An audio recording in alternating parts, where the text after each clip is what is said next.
सबसे पहला क्वेश्चन दोस्तों, मनोविज्ञान के जनक माने जाते हैं यानी फादर ऑफ साइकोलॉजी या फाउंडर ऑफ साइकोलॉजी किसे कहा जाता है? आंसर है दोस्तों विलियम जेम्स। विलियम जेम्स को मनोविज्ञान यानी साइकोलॉजी का फादर या फाउंडर माना जाता है। क्वेश्चन नंबर 2, मनोविज्ञान को व्यवहार का निश्चित विज्ञान किसने माना है? किसने कहा है कि जो साइकोलॉजी है वो व्यवहार का एक निश्चित साइंस है? तो आंसर है वाटसन। वाटसन का ये कहना था कि मनोविज्ञान जो है वो प्रैक्टिकल यानी व्यवहार का एक निश्चित ज्ञान या विज्ञान या साइंस कह सकते हैं हम उसको। क्वेश्चन नंबर 3, मनोविज्ञान अध्ययन है। Psychology is a study of व्यवहार का वैज्ञानिक अध्ययन। वही क्वेश्चन उन्होंने थोड़ा सा ट्विस्ट करके दिया है, यानी साइकोलॉजी जो है वो एक स्टडी है किसका? व्यवहार का वैज्ञानिक अध्ययन, यानी आप अपने बिहेव का जो साइंटिफिक स्टडी है उसे ही हम लोग साइकोलॉजी स्टडी मानते हैं। क्वेश्चन नंबर 4, साइकोलॉजी शब्द जिन दो शब्दों से मिलकर बना है वो क्या है? साइकोलॉजी दोस्तों साइको प्लस लोजोस से बना है। साइके प्लस लोजोस से साइकोलॉजी बना है। साइकोलॉजी को हम लोग मनुष्य के मस्तिष्क का या मनोज्ञान विज्ञान के रूप में जानते हैं। क्वेश्चन नंबर 5, शिक्षा को सर्वांगीण विकास का साधन माना जाता है। एजुकेशन को सर्वांगीण विकास यानी चहुमुखी हर प्रकार का विज्ञान या विकास का साधन हम लोग, क्योंकि ये कहा जाता है कि जो शिक्षा है वो इंसान का सर्वांगीण विकास है, चहुमुखी विकास है, उसके हर पहलू का विकास है, उसे नॉलेज भी देता है, उसे अवेयर भी करता है, उसे अलग अलग फील्ड की जानकारियां भी देता है, उठना बैठना चलना फिरना, मार्केट में रहना, समाज से बातें करना, व्यवहार करना, ये सारी चीजें सिखाता है। ये किसका मानना है? ये महात्मा गांधी का मानना है दोस्तों। देश के राष्ट्रपिता महात्मा गांधी कहते थे कि जो एजुकेशन है वो मनुष्य का ऑल राउंड डेवलपमेंट है, सर्वांगीण विकास का साधन है। उसके बाद मनोविज्ञान को मस्तिष्क का विज्ञान मानने वाले विद्वान कौन थे? कौन सा विद्वान था दोस्तों जिन्होंने साइकोलॉजी को मस्तिष्क का विज्ञान यानी साइंस ऑफ माइंड कहा था? आंसर है पाम्पोनाजी। पाम्पोनाजी ने साइकोलॉजी को साइंस ऑफ माइंड या मस्तिष्क का विज्ञान कहा था। क्वेश्चन नंबर 7, मनोविज्ञान को चेतना का विज्ञान किसने माना? यानी कौन सा विद्वान था जिसने अपनी साइकोलॉजी को चेतना का साइंस माना है, विज्ञान माना है? आंसर है वुंट, वाइस और जेम्स। वुंट, वाइस और जेम्स तीनों ने ही मनोविज्ञान यानी साइकोलॉजी को चेतना का विज्ञान कहा है। क्वेश्चन नंबर 18, प्रयोगात्मक मनोविज्ञान यानी प्रैक्टिकल जो साइकोलॉजी है उसके जनक कौन थे? प्रयोगात्मक मनोविज्ञान के जनक वुंट को माना जाता है। वुंट प्रयोगात्मक मनोविज्ञान के फाउंडर या जनक कहे जाते हैं। क्वेश्चन नंबर 9, वर्तमान में मनोविज्ञान को माना जाता है यानी एट प्रेजेंट साइकोलॉजी को क्या कहा जाता है?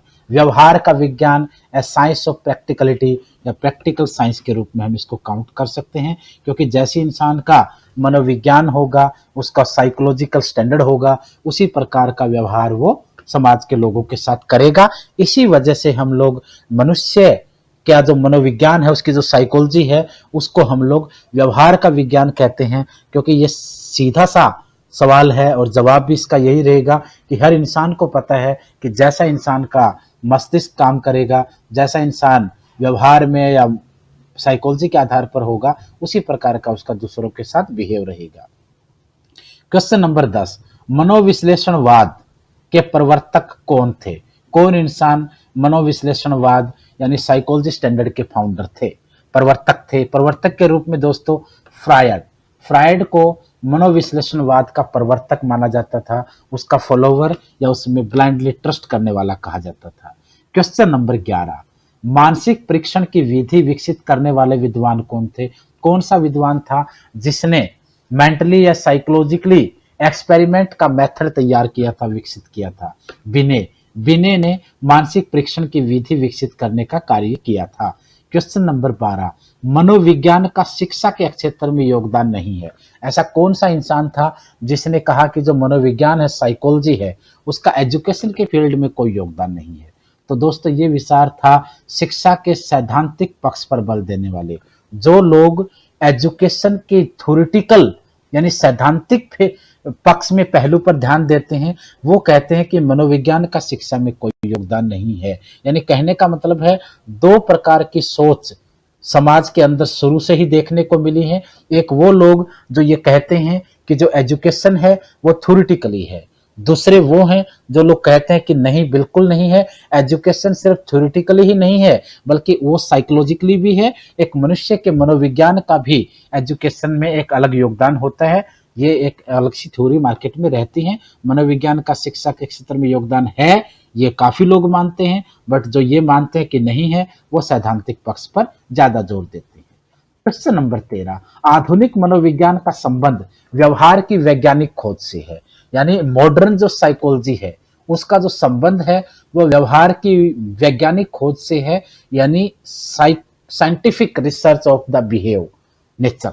उसका क्या, किसकी डेफिनेशन ये रही है? आंसर होगा मन। मन के अनुसार ये कहा गया कि आधुनिक मनोविज्ञान का संबंध जो है वो व्यवहार के वैज्ञानिक खोज से है। क्वेश्चन नंबर 14, मनोविज्ञान के अंग्रेजी पर्याय साइकोलॉजी शब्द की उत्पत्ति कहां से हुई या कैसे हुई?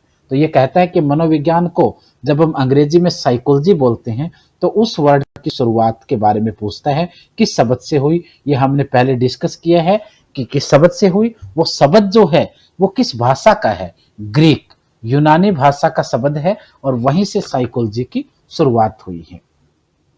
उसके बाद है 15, क्वेश्चन नंबर 15, शिक्षा मनोविज्ञान की विषय सामग्री संबंधित है। शिक्षा मनोविज्ञान की विषय सामग्री संबंधित है किससे? सीखने से। क्योंकि एजुकेशनल जो साइकोलॉजी है वो सीखने से तैयार होती है। जैसे जैसे आप उसके हिसाब से सीखते जाते हो आप उसमें पारंगत होते जाते हो। क्वेश्चन नंबर 16, मनोविज्ञान को विशुद्ध विज्ञान माना जाता है। यानी ये कहा जाता है कि जो साइकोलॉजी है वो शुद्ध ज्ञान नहीं है बल्कि विशुद्ध है, कंप्लीट नहीं है, परिपक्व नहीं है, बल्कि अधूरा है, या फिर गलतियों का पुतले के रूप में भी उसको आप काउंट कर सकते हो। क्यों? क्योंकि मनोविज्ञान जो है वो शुद्ध ज्ञान तो नहीं हो सकता, उसको आप साइंटिफिक कसौटी पे नहीं कर सकते। कहीं पे वो ठीक हो सकता है तो कहीं पे वो गलत हो सकता है। आपके एंगल में कोई चीज ठीक हो सकती है, हमारे एंगल में वो चीज हो सकता है कि ना ठीक हो या गलत हो। उसके बाद जेम्स ड्रेवर का कहना था कि जो मनोविज्ञान है वो विशुद्ध विज्ञान है, वो शुद्ध विज्ञान नहीं है, साइंटिफिक साइंस नहीं है, बल्कि साइंटिफिक साइंस के रूप में हम उसको काउंट नहीं करते हैं, बल्कि वो अशुद्ध है, विशुद्ध है। 17वां क्वेश्चन, मनोविज्ञान मन का वैज्ञानिक अध्ययन है, यह कथन किसका है? यानी किस इंसान ने कहा कि जो साइकोलॉजी है वो एक माइंड का साइंटिफिक स्टडी या रिसर्च है? तो दोस्तों ऐसा कहने वाले वैलेंटाइन थे। वैलेंटाइन का कहना था कि जो मनोविज्ञान है वो मन का वैज्ञानिक अध्ययन है। मनोविज्ञान है, मनोविज्ञान क्या है? मनोविज्ञान दोस्तों एक विधायक विज्ञान है। मनोविज्ञान को विधायक विज्ञान भी हम कहते हैं। क्वेश्चन नंबर 17, मनोविज्ञान के अंतर्गत किया जाता है। मनोविज्ञान के अंतर्गत मानव, जीव जंतुओं तथा संसार के अन्य सभी जीव या प्राणियों का अध्ययन किया जाता है। तो दोस्तों इसका कहना यह है कि जो साइकोलॉजी है उसके अंदर मनुष्य का भी, जीव जंतुओं का भी और संसार के अन्य सभी जो प्राणी हैं उन सब का अध्ययन साइकोलॉजी के क्षेत्र के अंदर आता है, शामिल है। क्वेश्चन नंबर 20, व्यवहारवाद का जन्मदाता किसे माना जाता है? व्यवहारवाद का फाउंडर या जन्मदाता दोस्तों वाटसन को माना जाता है, या वाटसन को व्यवहारवाद का जन्मदाता, जनक, फाउंडर, पिता कहा जाता है। क्वेश्चन नंबर 21, शिक्षा में मनोवैज्ञानिक आंदोलन का सूत्रपात किसने किया?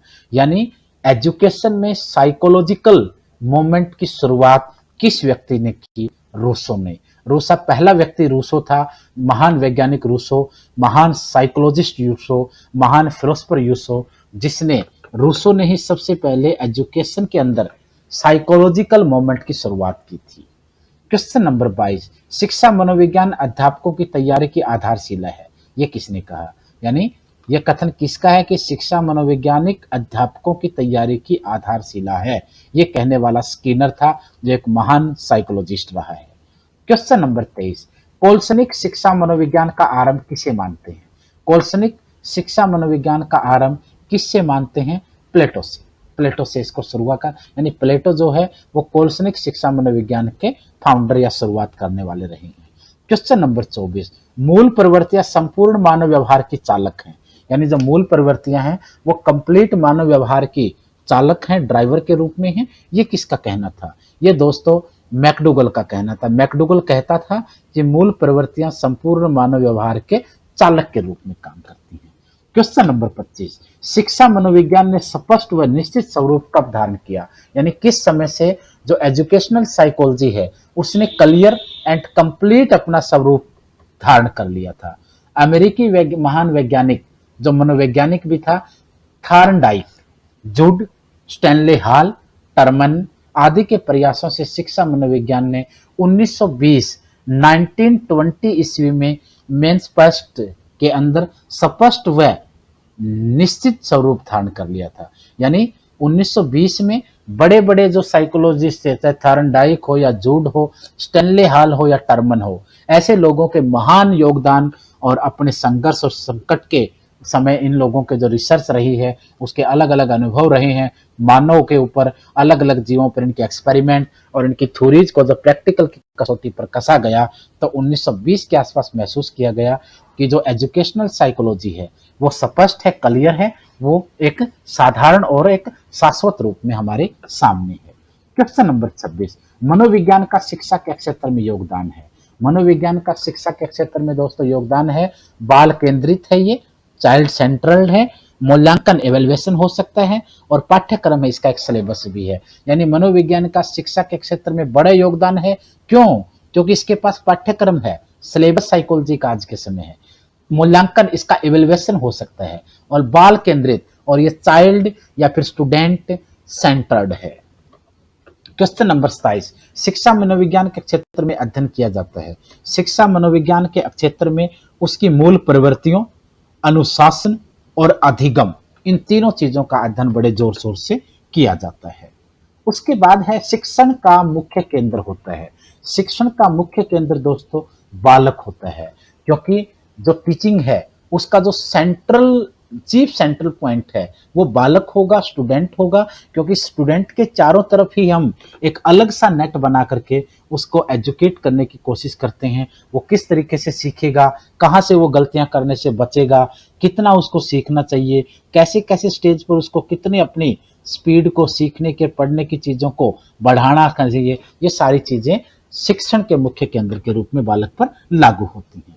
क्वेश्चन नंबर 29, मनोविज्ञान शिक्षक को अनेक धारणाएं और सिद्धांतान प्रदान करके उसके उन्नति में योगदान देता है। यानी मनोविज्ञान जो है वो एक टीचर को अनेक धारणाएं और अनेक सिद्धांतों के देकर के उसकी उन्नति में योगदान देता है। ये कहने वाले थे कुप्पुस्वामी। कुप्पुस्वामी का कहना था कि जो साइकोलॉजी है वो एक टीचर को अलग अलग धारणाओं और सिद्धांतों के आधार पर उसको प्रोग्रेस करती है, उन्नति करती है, विकास करती है।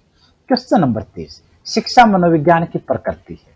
शिक्षा मनोविज्ञान की प्रकृति है, एक वैज्ञानिक प्रकृति है, क्योंकि एजुकेशन जो है वो साइकोलॉजी के आधार पर एक साइंटिफिक तौर पे मानी जाती है, उसको जाना जाता है। 31 नंबर का क्वेश्चन है दोस्तों, शिक्षा में बालक का संबंध किससे होता है? शिक्षा में बालक का संबंध शिक्षक, विषय वस्तु और समाज से होता है, क्योंकि एजुकेशन में जो बालक है, जो स्टूडेंट है, जो विद्यार्थी है, वो शिक्षक के साथ भी संबंध रखता है, वस्तु के साथ भी संबंध रखता है और सोसाइटी के बारे में भी वहां से सीखता है। क्वेश्चन नंबर 32, शिक्षक मनोविज्ञान का उपयोग किसके लिए करता है? जो टीचर है वो साइकोलॉजी का प्रयोग किसके लिए करता है? स्वयं के लिए, बालक के लिए और अनुशासन के लिए। यानी साइकोलॉजी का टीचर जो प्रयोग करता है वो खुद के लिए भी करता है, बच्चे के विकास के लिए उसको सिखाने से लेकर के उसको अनुशासन में रखने तक भी करता है, और डिसिप्लिन के अंदर भी साइकोलॉजी का एक बड़ा योगदान है। क्योंकि जो इंसान साइकोलॉजिकली स्वस्थ नहीं होगा, न वो खुद का ध्यान रखता है, न वो बच्चों का, स्टूडेंट्स का, परिवार का ध्यान रख सकता है, और ना ही वो अनुशासन के पैरामीटर पर खरा उतर सकता है। क्वेश्चन नंबर 33, मूल्यांकन यानी इवेल्युएशन जो है वो किसके लिए आवश्यक है? दोस्तों मूल्यांकन जो है वो छात्र और शिक्षक दोनों के लिए जरूरी है, क्योंकि जब तक छात्र के अंदर मूल्यांकन नहीं होगा उसे पता ही नहीं होगा वो किस दिशा में जा रहा है, और जब तक टीचर अपना मूल्यांकन नहीं करेगा वो ये साबित नहीं कर पाएगा, इस बात के लिए वो अपने आप को क्लैरिफाई ही नहीं कर पाएगा कि उसकी वजह से बच्चों को क्या फायदा हो पा रहा है और कितना फायदा उससे बच्चों को होना चाहिए, या कहीं कोई नुकसान की गति तो नहीं बढ़ाई जा रही है। उसके बाद है 34 दोस्तों, शिक्षा मनोविज्ञान का अध्ययन अध्यापक को इसलिए करना चाहिए ताकि इससे वह अपने शिक्षण को प्रभावी बना सकता है। क्योंकि दोस्तों एक टीचर के लिए यह कहा जाता है कि कोई भी टीचर कितना जानता है डज नॉट मैटर, किसी टीचर से बच्चे कितना सीख पाते हैं इट्स मैटर।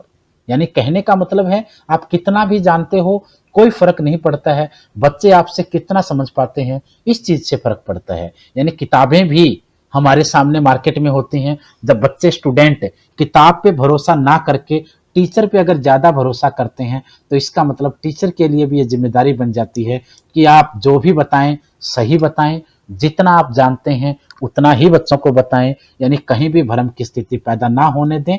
तो शिक्षा जो मनोविज्ञान है, एजुकेशनल जो साइकोलॉजी है, उसका अध्ययन अध्यापक को करना चाहिए ताकि वह अपने शिक्षण अपनी टीचिंग को ज्यादा इफेक्टिव बना सके, मजेदार बना सके, ज्ञानवर्धक बना सके, इंटरेस्टेड बना सके और एक ऐसे जिसमें बच्चे बंधे रहें, एक उसमें उबाऊपन या बोर की भावना ना हो और बच्चों का रिजल्ट और उनकी जो दिनचर्या है स्टडी की वो सुधरती जाए। क्वेश्चन नंबर 35, शिक्षा मनोविज्ञान आवश्यक है। शिक्षा मनोविज्ञान आवश्यक क्यों है? क्योंकि किस किस के लिए आवश्यक है? शिक्षक के लिए भी, छात्र के लिए भी और अभिभावक के लिए भी। शिक्षक के लिए क्यों जरूरी है? क्योंकि उसको अपने शिक्षण को प्रभावी बनाना है। छात्र के लिए क्यों जरूरी है? क्योंकि उसको अपनी जो स्टडी है, अपना जो मेहनत है, अपना जो स्टैंडर्ड है एजुकेशन का, उसको इंप्रूव करना है और अपने आप को एक इंटेलिजेंट छात्र के रूप में एस्टेब्लिश करना है। फॉलोवर अभिभावक के लिए या गार्जियन के लिए या पेरेंट्स के लिए क्यों जरूरी है? क्योंकि पेरेंट्स के पास ही बच्चा जब दिन के 24 घंटों में से, दिन रात के 24 घंटों में से 6 से 7 घंटे ही बच्चा टीचर के पास रहता है, लेकिन 17 से 18 घंटे वह बच्चा अपने पेरेंट्स के पास रहता है। तो पेरेंट्स को भी एजुकेशनल साइकोलॉजी के अंदर ध्यान रखना चाहिए, उसको भी पता होना चाहिए कि उसका बेटा, उसका बच्चा, उसकी पुत्री किस स्पीड में चल रहे हैं, क्या उनकी दिनचर्या है, क्या उनका बिहेव है, क्या उनका नेचर है, कैसी उनकी स्टडी है, कि वही कंफ्यूजन में तो नहीं है, कहीं वो डर और भय में तो नहीं जी रहे हैं, वो साइकोलॉजिकली सही चल रहे हैं कि नहीं, ये ध्यान रखना पेरेंट्स का भी काम है। क्वेश्चन नंबर 36, अध्यापक वही सफल है जो बालकों की रुचि को जानता है। यानी वही टीचर सक्सेस है जो बच्चों के इंटरेस्ट को जानता है। ये जरूरी है दोस्तों। कई बार हम टीचर्स भी और पेरेंट्स भी बच्चों के ऊपर अनावश्यक दबाव बना के बैठ जाते हैं। कई पेरेंट्स ऐसे होते हैं जो अपनी जिंदगी में गोल नहीं पा पाते। अगर पेरेंट्स को डॉक्टर बनना था, नहीं बन पाए, तो वो उस खींच को अपने बच्चों पर निकालते हैं। बच्चे के जन्म से ही वो ये सपना पाल बैठते हैं कि मेरा बेटा डॉक्टर बनेगा, लेकिन वो कभी ये सोचने की, महसूस करने की कोशिश ही नहीं करते कि उसके बेटे का जो रुचि है, जो इंटरेस्ट है, वो डॉक्टर में नहीं है, वो साइंटिस्ट में है। वो डॉक्टर में नहीं है, वो इंजीनियर में है। वो डॉक्टर में नहीं है, वो क्रिकेटर में है। यानी कहने का मतलब है चाहे टीचर हो और चाहे पेरेंट्स हो, सक्सेस वही होता है जो अपने बच्चों की, अपने स्टूडेंट्स की, अपने फॉलोवर्स के इंटरेस्ट को पहचानने की कोशिश करता है और उसको ठीक करने में, उसको फॉलो करने में उसकी मदद करता है। उसी समय हम उसको सफल मान सकते हैं। उसके बाद है कक्षा से पलायन करने वाले बालकों के प्रति आपका व्यवहार क्या होगा। यानी आप एक भरी पूरी क्लास ले रहे हैं, लेकिन जैसे ही आप आते हैं बच्चे उठना शुरू कर देते हैं। जिस दिन आप नहीं आते बच्चे जश्न मनाना शुरू कर देते हैं। जैसे ही आप लोगों ने थोड़ा सा डांटना शुरू किया, बच्चे निकलने की कोशिश करने लग जाते हैं। यानी कक्षा से बच्चों का जो पलायन है उसके प्रति आपका क्या व्यवहार होगा। निदानात्मक दोस्तों, निदानात्मक का मतलब होता है अगर कक्षा से बच्चे पलायन करते हैं तो आपको वो तरीके खोजने पड़ेंगे जिससे आप उनको रोक सको। आपको वो कारण, वो रीजन पता करने पड़ेंगे जिनकी वजह से वो जाते हैं, वो पलायन करते हैं। आपको अपने अंदर भी सुधार करना पड़ेगा। जो भी कमी है, अगर टीचर की वजह से बच्चे क्लास से पलायन कर रहे हैं तो कमी हमारे अंदर है। हमें देखना पड़ेगा कि कहाँ फॉल्ट है। क्या बच्चों को हम ध्यान नहीं दे पाते हैं? क्या बच्चों की टीचिंग के लिए, बच्चों के लिए जो टीचिंग कर रहे हैं उसको हम इंटरेस्ट नहीं दे पा रहे हैं? या फिर वो क्लैरिफिकेशन हमारे अंदर नहीं है जो बच्चा हमें एक्सपेक्ट करता है। यानी अपनी टीचिंग को हमने इतना इंटरेस्टिंग और रुचि वाला बनाना पड़ेगा कि बच्चा अगर ना आ पाए तो उसे ये दुख हो कि आज सर की क्लास में या मैम की क्लास में मैं नहीं आ पाया। यानी वो आने के बाद जाने की तो सोचे ही ना, बल्कि अगर नहीं आ पाया है तो उसे इस बात का पछतावा हो कि मेरी ये क्लास बच गई। यानी इतना इंटरेस्टेड आप अपनी क्लास को बनाने की कोशिश करिए, टीचिंग मेथड के हिसाब से भी और क्लास के इन्वायरमेंट के हिसाब से भी। क्वेश्चन नंबर 38, शिक्षा मनोविज्ञान व्यक्ति के जन्म से वृद्धावस्था तक सीखने के अनुभव का वर्णन एवं व्याख्या करती है। यह कहता है कि जो एजुकेशनल साइकोलॉजी है वो व्यक्ति के बर्थ से लेकर के उसके ओल्ड एज यानी बुढ़ापे तक सीखने के अनुभव का वर्णन करती है। उसने क्या क्या सीखा, क्या क्या एक्सपीरियंस रहे, इस सब को बताती है और उसको एक्सप्लेन भी करती है। यह कथन किसका था? यह कथन दोस्तों क्रोवकरो का था। क्रोवकरो दुनिया के एक महान साइकोलॉजिस्ट रहे हैं। उनका यह कहना था कि जो एजुकेशनल साइकोलॉजी है वो मनुष्य के जन्म से लेकर के उसके बुढ़ापे तक उसने क्या सीखा, उनके अनुभव एक्सपीरियंस को वर्णन भी करती है, एक्सप्लेन भी करती है और उसके बारे में बताती भी है। क्वेश्चन नंबर 39, शिक्षा मनोविज्ञान एक शिक्षक के लिए मूल्यवान है, उसका सबसे महत्वपूर्ण कारण क्या है? जो एजुकेशनल साइकोलॉजी है या जो एजुकेशनल साइकोलॉजिकल साइंस जो है वो एक टीचर के लिए मूल्यवान है, उसका सबसे महत्वपूर्ण कारण क्या है? उसका सबसे महत्वपूर्ण कारण है दोस्तों, उसे विद्यार्थी के बारे में ज्ञान मिलता है। यानी जो एजुकेशनल साइकोलॉजी साइंस है उसकी वजह से जो टीचर है वो बच्चों के या विद्यार्थियों के बारे में पूरा ज्ञान प्राप्त कर सकता है। अगर आप इस कला में माहिर हैं तो आप अपने बच्चों को अंडरस्टैंड करने में कभी गलती महसूस नहीं करेंगे। अपने स्टूडेंट्स, फॉलोवर्स या विद्यार्थियों को अच्छी तरीके से आप अंडरस्टैंड कर सकते हैं और उनके भविष्य को संवार सकते हैं। क्वेश्चन नंबर 40, मनोविज्ञान शिक्षा का आधारभूत विज्ञान है, यह कथन किसका है? यानी जो साइकोलॉजी है वो शिक्षा का एक बेसिक साइंस है, एक स्ट्रक्चरल साइंस है। यह कथन किसका है? यह कथन स्किनर का है। स्किनर ये कहता था कि जो मनोविज्ञान है वो शिक्षा का एक आधारभूत साइंस है, यानी साइकोलॉजी जो है वो एजुकेशन का एक बेसिक साइंस है, एक स्ट्रक्चरल साइंस है। उसी के साथ दोस्तों आज की वीडियो में ये 40 क्वेश्चन थे। कल की वीडियो में फिर मैं ऐसी क्वेश्चन लेके आऊंगा। उम्मीद है आप लोगों को वीडियो पसंद आई होगी, इसलिए प्लीज नोट डाउन कर लें। 2-2, 3-3 बार देख करके इसकी प्रैक्टिस करें, ताकि हम किसी चीज को बार बार रिवाइज करते हैं तभी हम उसको याद कर पाते हैं। दोस्तों के साथ शेयर जरूर करना है, वीडियो को लाइक और कमेंट करना है।